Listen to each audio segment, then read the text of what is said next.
Hi there, I'm Linden Thorp. Welcome to Your Body is Your Business Plan, the Masterclass. And this is where we have weekly events and I invite people to come and co-host with me. And today I've got a really special guest, which I'll tell you about in a moment. But first of all, the topic. Well, today's topic is embodiment for leaders. So embodied leadership in the digital space. This is a really hot topic at the moment.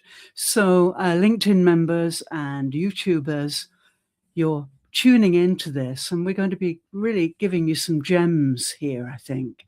It's a hot topic because leaders are burning out everywhere.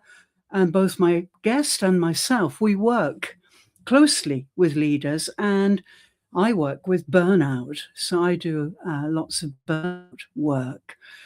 So I'm actually working with people who are experiencing burnout. So why are people burning out and why especially are leaders burning out? Well, we're going to go into that in a moment. Usually at the beginning of these events, I play a voiceless video to really set the scene and make sure everybody's included. However, today, I'm afraid I ran out of time and I haven't created such a video. So we're going to go straight into chatting with my next guest. So first of all, let me introduce to you. She is a Swedish MD, primary care doctor, and she specializes in health and stress strategies and generally preventative medicine. She's got a solid background in Swedish public health care, spanning 35 years. And today her focus has changed from disease to health promotion, emphasizing stress management, workplace health, and other business-related issues, mentoring busy, stressed business leaders to find calm, feel less stress, get more done, have more fun, and create bigger success. She is an international speaker, certified by the Big Talk Academy, and has 2 TEDx talks under her belt, both about stress and health. She's also the author of 2 books, Take Stress from Chaos to Calm, and My De-Stress Diary. So without more ado, let me bring her onto the stage. Here she is, Annika Sørensen. Welcome, welcome, welcome. So good to have you back. We've done this before, haven't we, Annika? It was good fun, I think. Yes, thank you. Thank you so much for having me again. We always have these. I'm so glad that you could make. I'm so glad you could make the time to join us, and I know our conversation is going to interest a lot of people. As I said in my introduction, it's a hot topic, embodied leadership, isn't it? Yeah. So let's just get a bit of background here. As a medical doctor, what do you see as misunderstanding about stress in the digital workplace? And what is it actually doing to the body? Well, it's if you keep on stressing and don't take care of yourself the way the biology needs to and wants to, then finally it's gonna actually eat you from the inside, and you have the risk for all these diseases that we say that are. We call them real diseases because it's heart disease, you have stomach aches, you have diabetes and obesity, and finally death. But the problem, I mean, if you keep on doing things the way you do, that's what it's going to do to you on the inside. And Yeah. so that's the end result. And I don't think people want to be there. And No. they are called real illnesses, but still they are lifestyle illnesses for most Mm, people. There are a mm. few that would get it even if they lived the calmest life because of genes and Yes, heredity genes. and so Yeah. on. But Yeah. those are the few. Most of the people that get these diseases, it's a lifestyle issue. Yeah. Yeah. Absolutely. I mean, yeah, when we look at the pace at which leaders often live, they've got so much responsibility. I live in Japan, as you know, and here in Japan, we've got big problems with responsibility suicides. We have more than 2,000 most years. And I've known quite a lot of leaders who've got themselves into this terrible mess, really, because they're working maybe 16 hours a day. Maybe they don't have a day off at all, and very few days holiday. When I first came to Japan 20 years ago, I talked to some leaders and they said, oh, they get 4 or 5 days off a year. Now, that's changed a little bit in the 20 years I've been here, but I was so shocked by that when I knew back in Europe that, there are laws that mean that Yeah, people have we not. have at least 5 weeks. And if Yeah, you are a leader, you usually have 6 or 7 weeks yeah, off that's right. during the That's year. right. But here you're lucky if you get 6 or 7 days a year, and that includes kind of national holidays too. So here in Japan, the lifestyle They're of burning from the inside. yeah, that's right. They are burning, and they get to such a pitch that they don't see any point and they take their lives. I think it's really tragic. That is tragic because and I mean you can work all every day around the year if you like your job, and if you get regular breaks every day so that you Mm, never are overworking. I mean, mm, if you like what you're doing, you want to be busy, mm. because relaxing does not always have to be lying on the sofa doing absolutely nothing, even though No. that is also very good. That's true. That's true. Yes, and I feel so sorry because I think that many leaders are trapped. They're elected leaders. They get a big boost in salary. They get hooked on the salary, and then the management start piling more and more responsibility on to them, and they just can't sustain it. And I think from my side of the story, one of the big problems, and one that I work with a lot, is that people are so addicted to what I call the limited mind, this mind, the brilliant mind that we use to analyze, to summarize all of this. It's brilliant tool, set of tools, but they don't come out of that. They don't switch off, so that they're trying to live their lives from here. And that was Yes, never designed. and they are addicted. When you have a lot of money and you get a lifestyle that is Mm, classy or whatever you would call it, mm, with all those things, that's kind of becomes the new normal, and it's very hard to go down unless you are forced to. yeah, And also you usually have your family, your friends, and yeah, everyone is expecting you to be there and do the same. And if you mm, want to go out and do something else, they do all they can to keep you back, to have you back, because yeah, and they say that this is dangerous for you and so on, but it's dangerous for them because then they will lose you as the support and yes, service or whatever they will yes, miss. So Yes. it's a soup of everyone. Yes, that's right.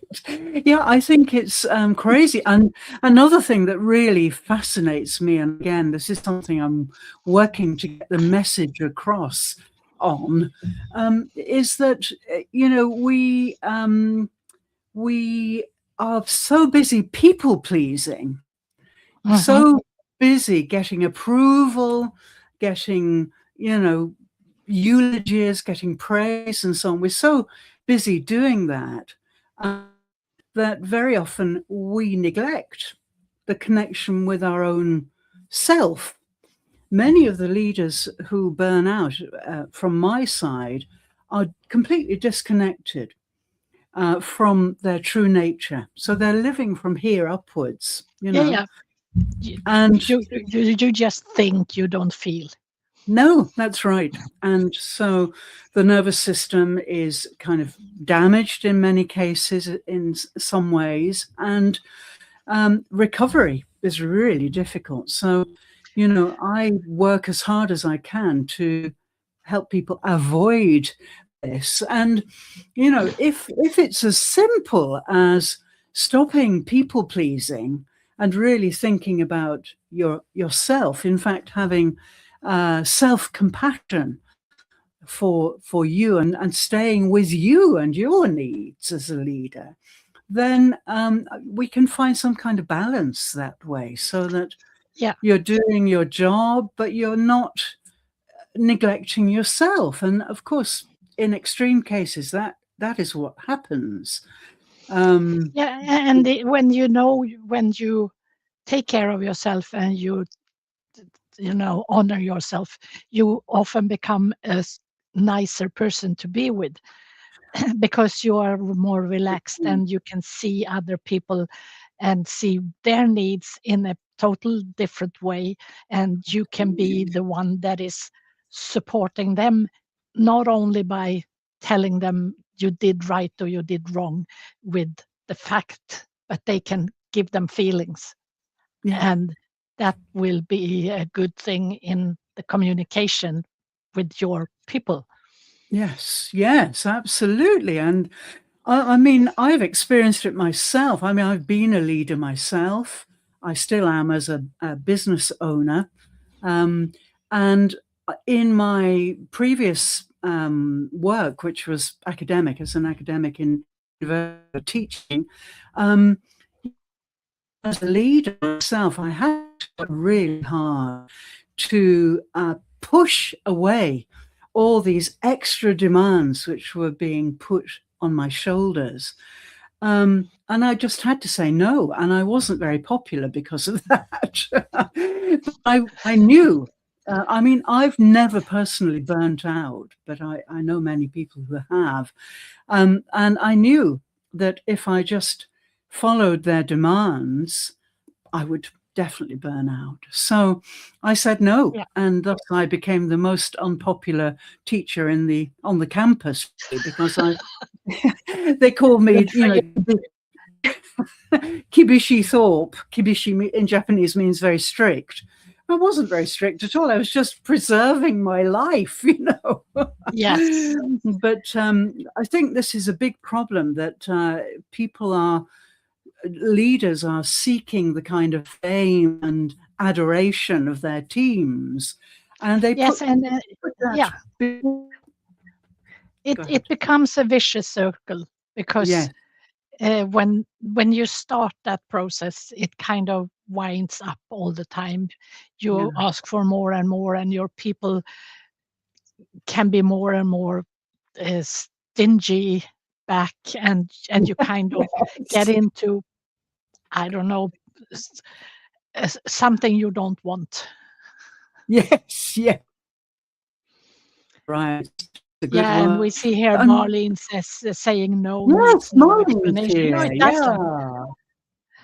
Yeah. And Well, yes, you can have an explanation, but I mean it's not to because you can explain why or and how it works, but it's not an explanation mm, why you say no mm. in itself. Yeah, we need That's to right. protect our peace. Totally. Yes. Yes, and yes, Marlene and I are having big conversations about peace at the moment. And peace is, I think, our right in so many ways. You know, we have the right to find peace. I don't know if you know Ayn Rand. Nope. Annika, do you know the writer Ayn Rand? I bet Marlene does.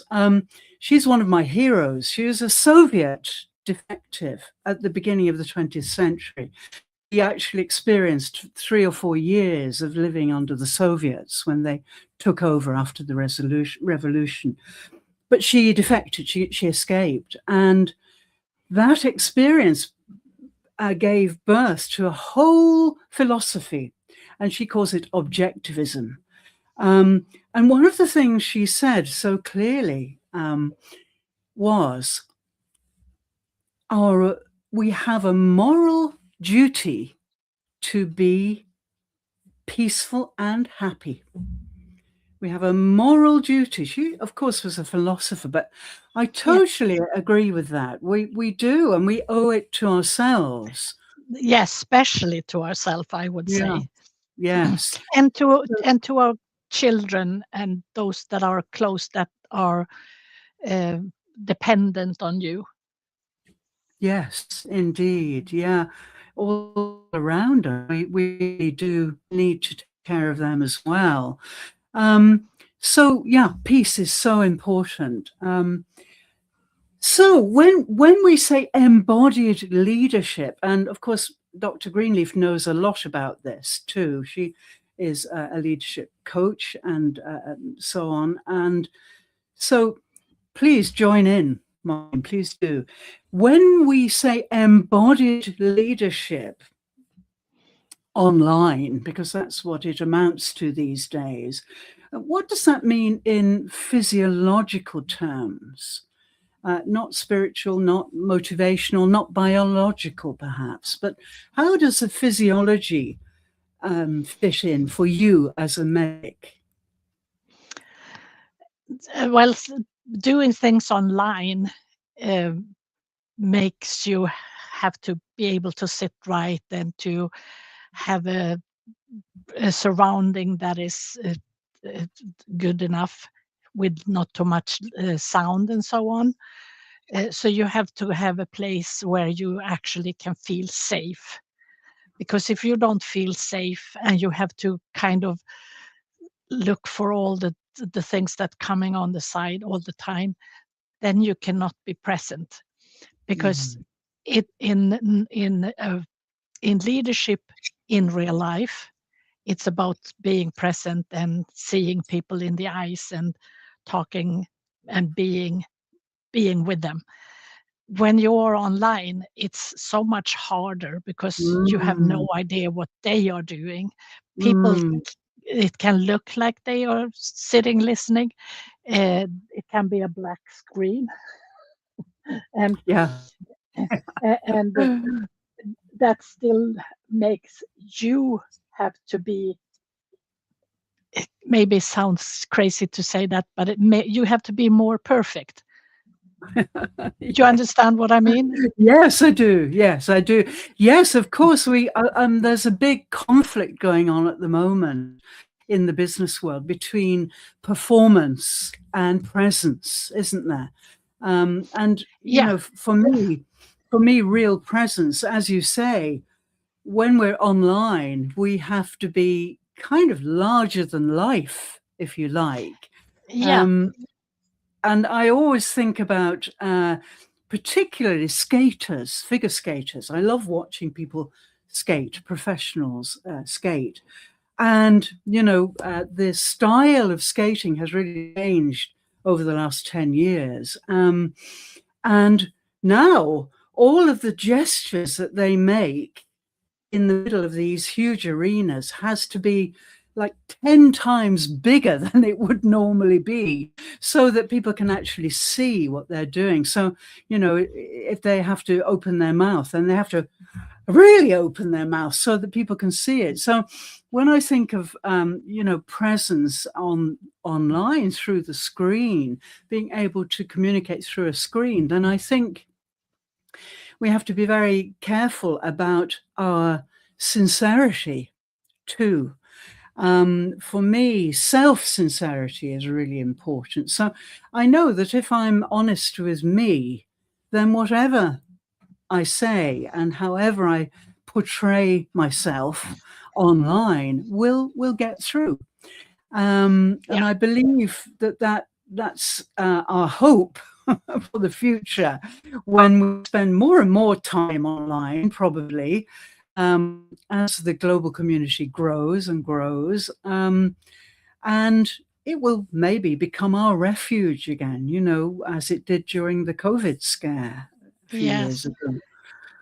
And so yes. I feel that, go ahead. No, you have to be honest, and have to be honest to yourself, and you have to be honest to to uh, to be and you have to be the true you, because it Yeah, does shine through. It does shine yeah. through if you are. I'm not. Blah, blah, blah, blah, blah, blah, Yes. If you're being a robot. if I'm being a robot, that shines through. And like you said, you have to be larger than you are, and I say you have to be even more focused than when you talk to someone outside, because you have to be there if you are being the Yes. leader, talking to the group, and you want the group or the person to listen. You have to be with them. Yes. Yeah. That kind of presence is all about authenticity. And of course, as we know now with AI and so on, we've got people building twins of themselves so that they can sit on the beach and get their twin to do all the work. This kind of thing is going on. But I mean, we have to take this opportunity, and I think it's a golden opportunity, really, to really get in touch with ourselves so that we can be genuine and we can be compelling online. And for me, it's a great opportunity to do that. And I actually invite people to come online, and I kind of co-host, as you know, because I really want them to take that opportunity to really be themselves and let that come through to the audience. I think when we talk online, I don't know about you, but I'm always very aware of the audience out there, the billion members on LinkedIn, the 2 billion YouTubers. I'm very aware that they are there. And I want to really get my message across to them. Yeah, I think I am probably larger than life when I'm on screen, because I think it's a brilliant opportunity to do that, and build up a really great audience. So yeah, lots of things come together when we start talking about embodied leadership, which is mostly online, or not mostly, but for a large part online. But it's funny you say that you see all the all the people out there, millions and thousands and so on. I don't see them. Oh, when right. when I'm online, I now I'm talking to you, so now I see you, and Yes, I yes, look yes. at you, even though it looks like I'm looking somewhere, because that's what the thing Because of does. the cameras. The Yes. camera. Yes. But when I'm all by myself, I just want to be present and do whatever I do and talk to like kind of one person. That's what I Yes. try to do. Talk to Right. one person or a small group. I don't One see the big ones. representative. Even if there would be hundreds, I wouldn't see them. Right. That's how Well, that's how I experience it. Right, that's really good to know because, yeah, I think for me, I started out life as a performer. I was a concert pianist, I think you know. And so during that training, when I was, of course, much younger, we were really taught to play or sing to everybody in the house, you know, even right in the gods, you know, right up at the back of the theatre or whatever. And so I think this is, I've inherited that and brought it into my work online now. And also for the last 20 years, I think this has a big bearing on what I do online. I've been working with Japanese students who, and you won't believe this, but when they come or when they came to me, their English is quite good, not complaining about the English, but no communication skills. Now, I never thought that was possible. I thought, you know, I mean, I've taught communication most of my life, but I never thought it was possible for someone to have no skills. Most of my students had no communication skills because, of course, the culture is so different. And Japanese You're people really, supposed to be. yeah, you're supposed to be inscrutably unexpressive. You're supposed to read the air. You're supposed to fit in, you know, all of the things that we don't do as Westerners, I think. So I had a really amazing time trying to teach my students the most basic of skills. When they first came, you know, I remember my first day in Japan. I taught lots of Japanese students outside Japan, but I walked into my classroom, my briefcase and my suit, you know, went onto the rostrum. It's very traditional here in universities. Stood on the rostrum, was very uncomfortable with that. And as I looked out into the class of about 30, 35 students, all I could see was this, the crown of the head. I could only see 35 crowns of the head. I couldn't believe it. And I stood there and I coughed and no eyes in the room except mine. So I got off the rostrum and I grabbed a chair and I went and sat very close to them, kind of in the middle of them, really, in the middle of their serried ranks, you know. And gradually they started to kind of take a little peep at what me. she's doing. What the hell is she doing? An odd person. Yeah, that's right. But of course they were prepared because they know that foreigners are very strange in Japan. Yeah. So they were kind of prepared. But no, it was amazing. They were so reluctant to make any kind of eye contact. And as we know, online, that's what we have to do. We have to be really sure to try to do that, you know, look into the lens. Also in real life. I mean, also in real life, you have to do that because if you're not able to do that, that tells you something. Yes. About them. Absolutely. I think in the West, and I used to teach them this, you know, in a way, if we don't make eye contact, we don't trust that person. If there's some kind of evasion going on, we tend not to trust. I hope you agree. And the students do.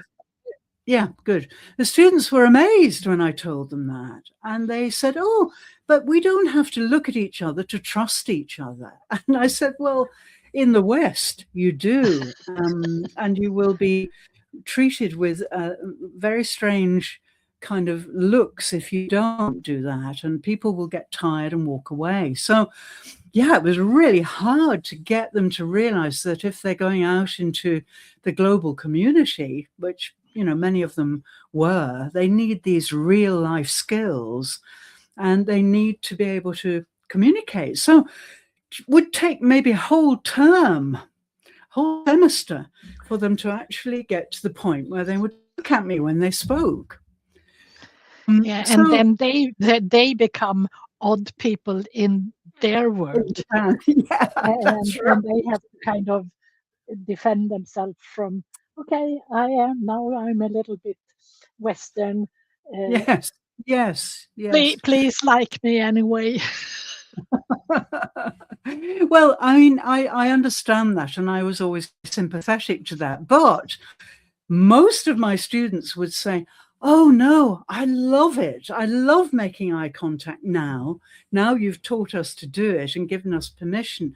I want to do it all the time." But of course, in Be- Japanese society, I can't do it. So, Yeah, and because that's the normal way. We are herd animals from the savannah, and we yeah, were living in groups of like 100, 200 people. We don't really know. And in those 200 people, you had to make eye contact because the enemy is over there. You and I have to see that we see the enemy at the same time, yeah, in the yes, same way, and yeah, what is the best way to run or whatever. yes, So I think that is our trust, our essential trust that we actually yeah, can see each other in the eyes.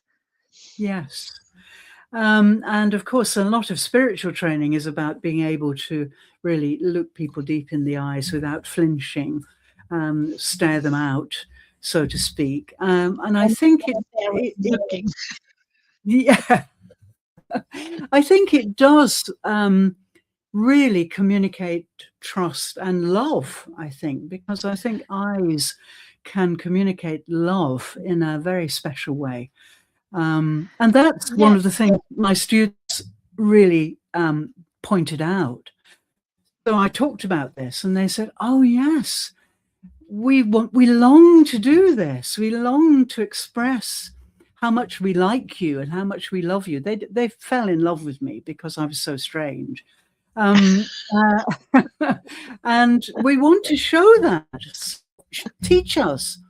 So I had to teach them how to express love with their eyes. It was such a challenge, but I loved it. I mean, I loved every So moment of what it. was it you were supposed to teach them uh, My for my real? speciality. Oh, my speciality is academic English. I'm an applied Okay, linguist, okay. So it was so language, it was language. Yeah, I've always speaking, yes. been Mm. either a musician or a language teacher because of communication. Because I'm so interested in communication. And Um, it's funny that you said that your way of looking at people or at the audience is that you actually had a large audience when before in your earlier life. You had the yes. music audience.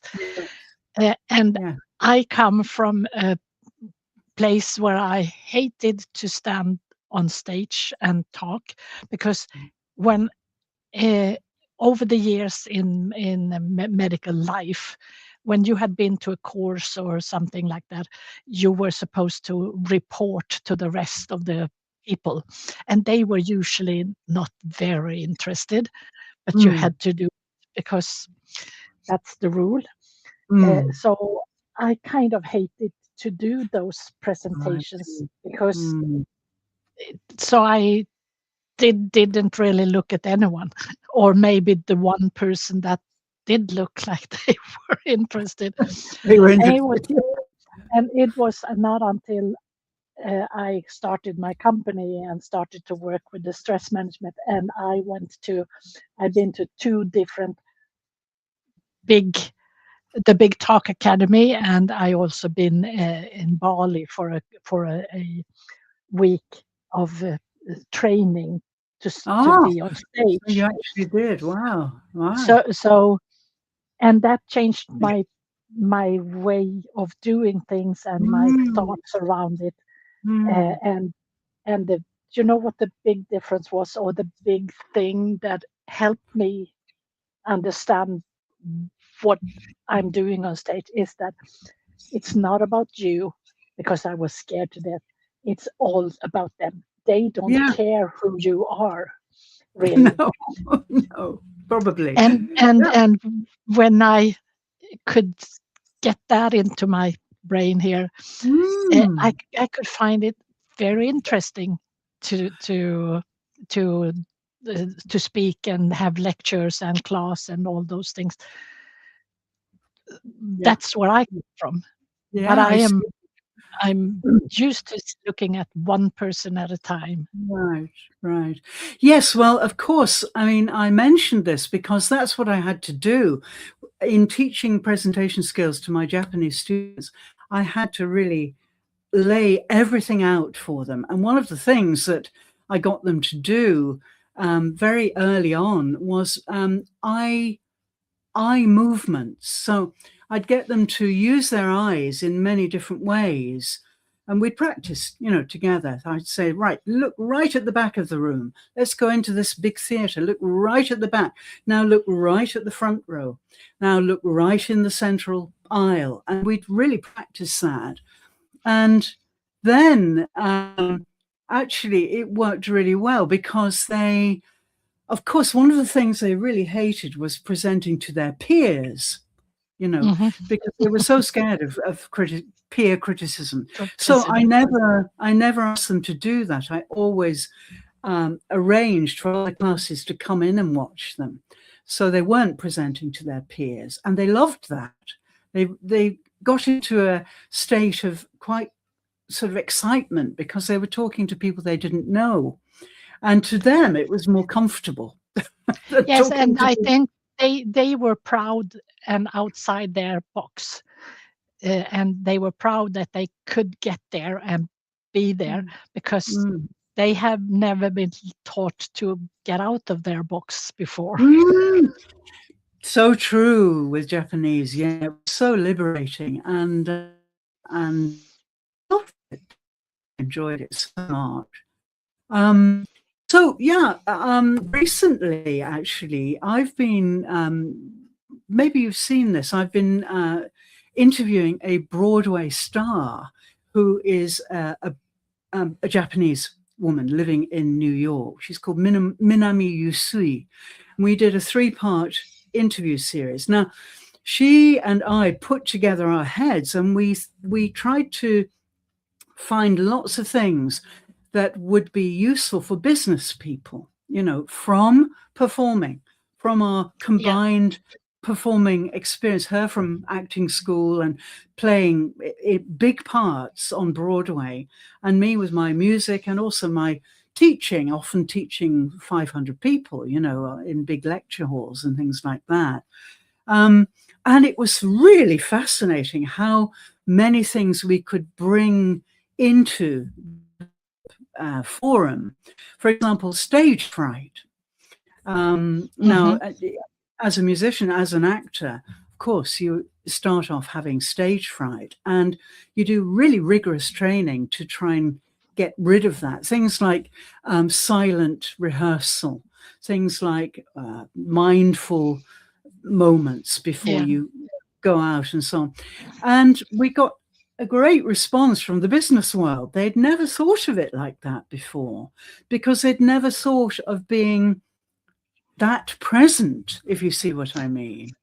It was really interesting. Yes, I would say that business people and leaders and so on, and they are asked to perform or tell their group or whatever, they are just expected to do that.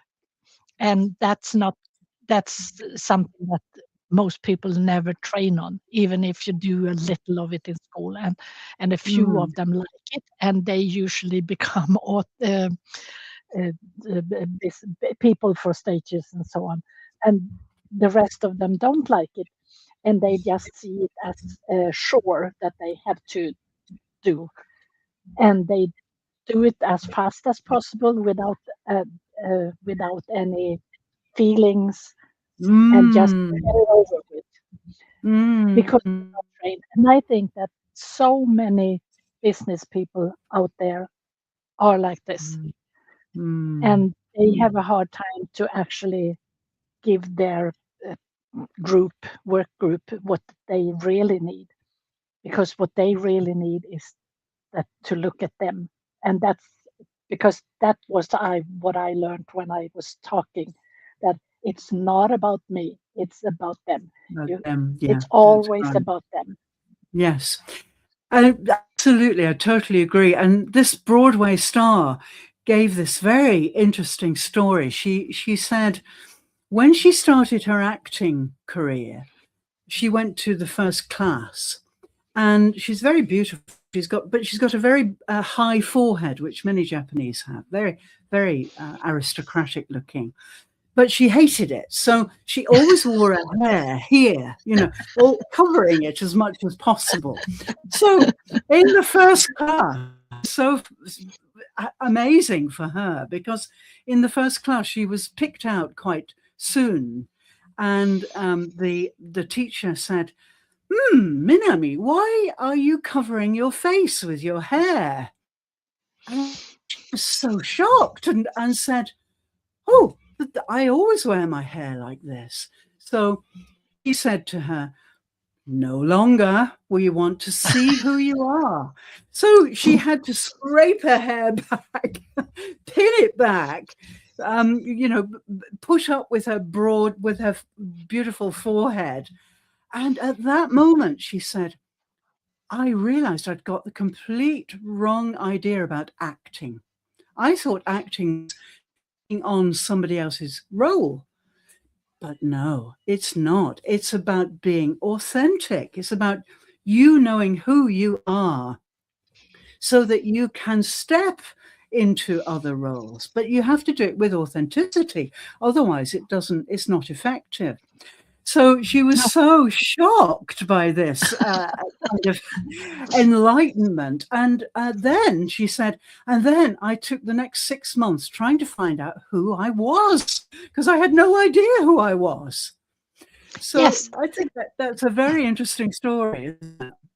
It really is. And it shows also what it all goes back to. It all goes back to authenticity, that we are the people that we are, and that we are true to ourselves, because that's the only time that we can be good, really good for others, without without having claims on them for different things.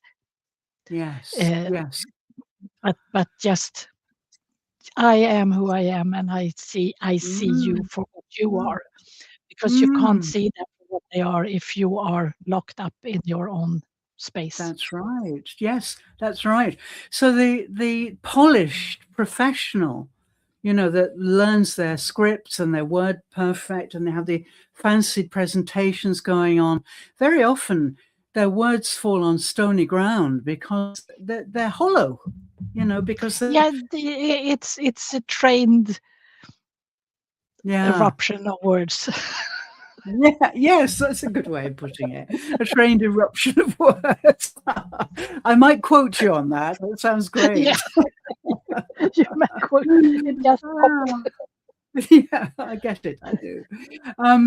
So basically, yes, if only we could encourage our leaders to, first of all, be self-leaders. And this is another of my big approaches. And I think that's the same for me. You have to lead yourself first before you can lead anybody else in a good way.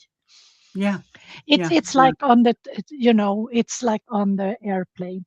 Put on your own mask of oxygen first before you start trying to help anyone else, because if you don't put it on, you will be half dead, so to speak.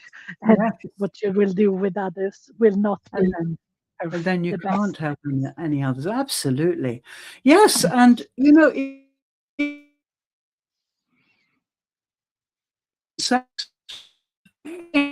in lives, maybe when they're on a plane, maybe they get it. But when they're living their lives, they're almost somnambulating, just sleepwalking through life, almost, I feel. And our job is to wake them up. I feel that's what I'm doing all the time, trying to wake these people up, to get them to realize that they don't look after themselves, and if they don't lead themselves, then if they've been forced into a leadership role, they're going to really get into trouble. And their team will get into so I think it's really important to make people realize, and employers and CEOs, that they shouldn't put people in leadership roles when they aren't ready for them. No, And exactly. I have the perfect example from the medical world, mm, from what they do, like when who is the boss on the clinic, because you have an eye clinic, you have an ear clinic, you have a whatever clinic, and when the boss is has before at least always been the top one, so the best and oldest and most experienced doctor, when the leadership role is empty, you put them there as the next one, because you have earned it, because you've been working so long. So now you earned to be the leader. The problem mm, is that those people are very fantastic with what they're doing in mm, their clinic, whatever it is. mm, They have no training of leadership skills. They have been living in a world where they are at the top yeah, for a long time. yeah, So they don't really even know or remember or whatever how it is lower down. And they become the leader. And it is a disaster in so many times, because yeah. they are the wrong person. Mm, And it's not because they want specifically, but it's a way to get even higher salary and more fame, whatever, and mm. and so on. And And I've I seen agree. this. Agree. I've seen this in so many clinics over the years when I've been working, that they put the best clinician on the leadership, and they are Mm. the worst leader. But And that's yes, you're right. automatic way. That's right. That's right. And so, when they're offered this wonderful position, not only do they get a huge amount of salary, but they also get all this adulation as the top Yeah, dog, when very often they're absolutely. just not ready for it at all. And I think that um, this is one of my real dreams. I long for a time when people have spent their lives leading themselves and really knowing themselves. And we don't have any need for electing leaders, because we're all No, leaders, but then we can collaborate, yeah, but and I will have to say you're wrong there. Sorry, okay. Okay. Go on. because there has to be one person that is taking the lead to see that things are done and for the others. Because if everyone can do it, nobody's doing it. And if someone is responsible, nobody is responsible, because I thought she did it. I thought he did it. No, I Yeah, didn't have time. that's So good. you have to have someone who is the person who is he is in the lead, or the one keeping the others accountable. Mm, And mm, I mean, it can be for projects or whatever, but there mm, always yeah, have to be one person in a project, in a something that is um, holding it together. right. Well, I'm an idealist, as you know, and I really believe that human beings can change and radically change. And I kind of have this dream of all of these self-led, self-compassionate people pulling together and just collaborating and Yeah, being accountable in a group, and without. I, I s- I still don't believe that everyone is going to do that. So there always has to be this Mm, mm, top person, or whatever you would call it. mm, They are not supposed to do the job. They are just supposed to be the one that is kind of seeing the whole picture and seeing that the pieces come together. And then you have all the people that are taking care of what they are supposed to take care of by themselves and be those free people, so to speak. But I still think you think that's how it should be. Well, we'll see. Yeah. But yeah, I do. I am an idealist, and I do long for this, for people to take responsibility for themselves, and then when we come together, we can collaborate more equally, more honestly, more inclusively, and so on. And in fact, this week and last week on Friday, I run a session called Embodiment Q&A. And I've got two lovely guests who are always with me. Both of them are coaches. And we've been talking last about competitive or collaborative by nature. Which are we? You know, we've been discussing this. And last week it was externally in the world. This week, on Friday, it's internally. Now, how do we measure up our collaborative tendencies with our competitive tendencies? And I know what you're going to say. I know you're going to say that we're competitive because of our survival instincts, I guess. But I have greater ambitions for humanity. Yeah, and I am not against you at all. No. I think that all those things that you say that you wish for are fantastic things, and that would be the ideal world. I just don't think there is an ideal world. I have met too many people in the healthcare of all kinds, thousands, and that is just utopia to have all these people to take care of themselves. That's not even, that's not in my world, that's not possible. No, because you're a realist. So I'm a realist in many ways, but I'm also a romantic. I am a romantic. There's no doubt about it. I'm also on a spiritual pathway too, as you know. So, you know, anything's possible to me. Yeah, and it is to you, and it is to many other people, but it's not to everybody. And since we are living on this globe together, and we are having a business, you can't.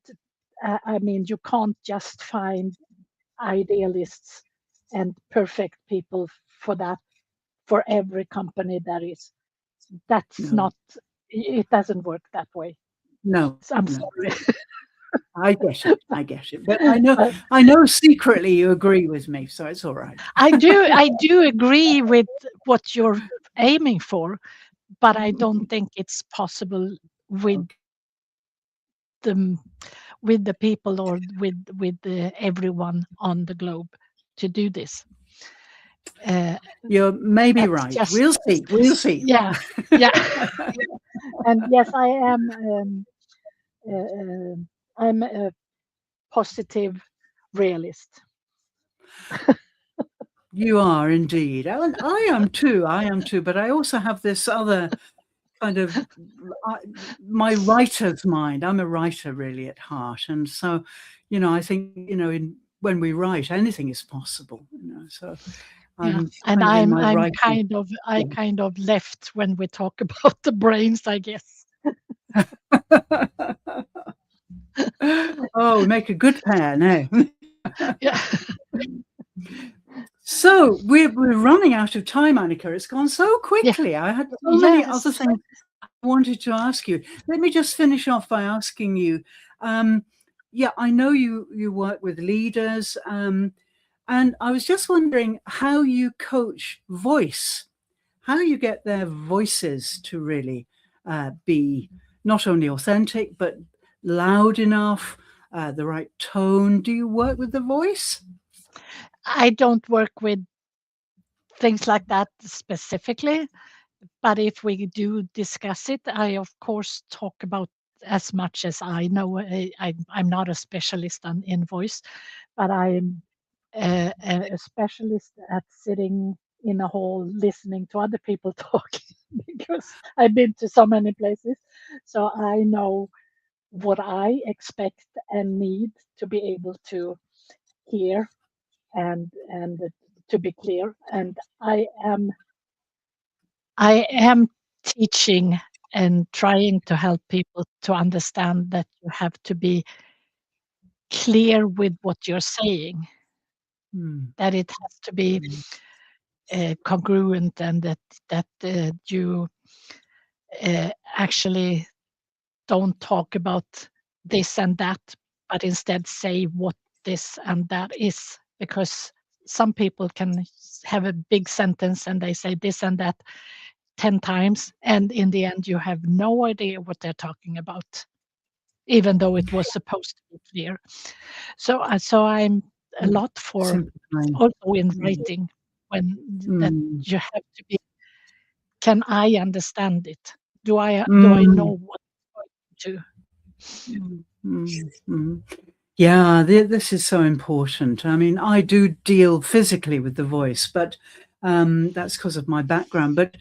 also, being succinct, getting a really strong message in vocabulary that everybody can understand is really so And important. Yeah. I'm So that also communication. yeah, I'm trained at saying things in a simple way because I've been working with patients all my life. They don't have a medical degree. They have never Mm, studied medicine and mm, all those mm, fancy names and things. And they come from all kinds of places. So I am very used to talking to people with higher grades in higher grade wording and in common, just common language, yeah. and make them understand, because I think it's so important that uh, they actually hear what I'm saying. Yes, plain speech is so important. Yeah, and being a linguistic specialist myself, yeah, language really is the passport to, well, everything really, especially in the Mhm. business world. Your language and your communication skills are so vital. Yeah, yeah. And that Oh, you're not supposed to sit like this and talk, because some mm, people do that. And mm, speak out, take your yeah, hand off. yeah, yeah. Yeah. Oh, there's so much more I want to ask you. I'm sure that we could go on. We So will have another one later on let's have another sometime one. Yeah. Yes, let's have. in your next session kind of thing that you have. Okay. Right. I'll invite you very soon. So, Annika, thank you so much. It's been really great that you took the time to join us. And it's always a joy. We always have a laugh, and we learn a Yeah. lot from each other. And I really wish you all the best leadership um, schemes and so on that you're involved in. And yeah, I'll be following you hotly to see how it all goes. So thanks so much, and take care. Yeah. Thank you. Okay, Thank you so much. thank you. Bye bye. Bye. Bye. Thanks so much to Annika. That was so lovely. I really always enjoy talking to her, but we don't get a chance to talk to each other very much because we're both so busy. So when we do come together, it's really nice. I think it's also really good to have a medic talk about these things. Actually, I almost qualified as a medic. I did a lot of the training, but then I decided that mainstream medicine was not really for me. I was much more interested in alternative medicine. And so I changed horses and then became an English specialist. But I do have a lot of medical knowledge, and especially anatomy and physiology. I studied those very deeply, and I use them a lot in my work today.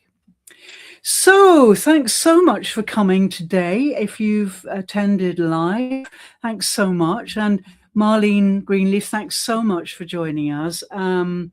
And yeah, please, if you have any questions or any comments, yeah, please leave them below this window. We'll get back to you. Comments and questions. And if you'd like to come back next week, we're going to move next week into, I'll just get the absolute title for you. Next week is Aligning Purpose with Profit. And we don't have a co-host just yet. So if anybody out there wants to talk about aligning purpose with profit, I'd be delighted to co-host with you. So please contact me. I've got one or two ideas who I'm going to invite for next week. But yes, we're here every week. Next week is week 4. And we'll go on for 13 weeks. And this is cycle 5. This is our 5th cycle of 13 events. So it's becoming quite an institution now. And I love it. I love doing it and sharing with a co-host. So thanks so much. And yeah, we'll be back again next week. If you are seriously wanting to co-host, we will leave the application below this window. Just fill it in, choose your slot, and I'll be there to get you ready to come and co-host with me. And of course, if you want to be an audience member, you can register on that link too. So thank you so much, and we'll see you again next week. I'm Linden Thorp, and this is Your Body is Your Business Plan, which, by the way, is the title of a book I wrote last year. But this is the Masterclass, and this means we have co-hosting going on. Thank you so much, and see you on LinkedIn. I'll be there if you have any questions. Thank you. Bye.